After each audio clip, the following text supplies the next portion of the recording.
তেওঁ খুব আৰ্ট কৰিছিলে, আৰ্ট কৰি খুব ভাল পাইছিলে। গ্লাছ পেইণ্টিং আছে তেখেতৰ কিছু।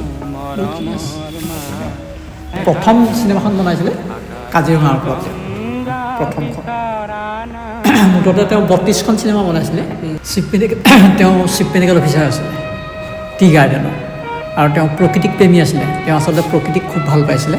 তেওঁ গোটেই লাইফটো প্ৰকৃতিৰ লগতে কটালে। তেওঁ বুজিছে ন?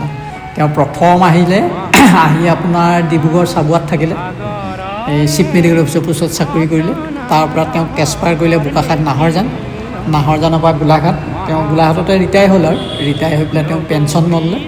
নোলোৱাৰ কাৰণে টি এছ'চিয়েশ্যনে তেওঁ ঘৰে মাটিয়ে কমপ্লিট দান কৰি দি দিছে। আৰু এইখিনি আপোনাৰ তেখেতৰ পেইণ্টিংখিনি, গ্লাছ পেইণ্টিংখিনি, এইখিনি আপোনাৰ গ্লাছ পেইণ্টিং ইয়াৰ পৰা সেইটো এইখিনি গ্লাছ পেইণ্টিং তেখেতে কৰিছে।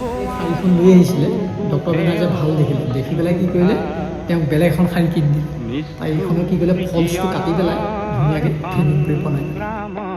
মানে চব জামেটিকেল বস্তুখিনি পোৱা যায় তাত, গোটেইখিনি কমপ্লিট জামেটি যিখিনি সহপাঠী সকলোখিনি আছে তাত। এই আপোনাৰ বৰফৰ মাজত 8 ঘণ্টা সময় ৱেইট কৰিছিলে ফটোখন ল'বৰ কাৰণে। এই গলটো আপোনাৰ এই চিগলটো খাই আছে, চিগালটো 8 ঘণ্টা সময় ৱেইট কৰি পেলাই এনেকুৱা 9খন ফটো ল'লে। লৈ পেলাই তেওঁ কি কৰিলে, গোটেই ফটোখিনি ডেনমাৰ্কৰ যায়গৈ। আকৌ ডেনমাৰ্কৰ যায় আকৌ কি কৰিলে, 9খনৰ ভিতৰত এখন চিলেক্ট কৰি পেলাই তেওঁ প্ৰাইজ হিচাপে এখন অকণ ফেমাছ ফটো আছিলে। তেওঁ মানে আলাস্কাত গৈ আছিল, গৈ থাকোঁতে দেখিলে।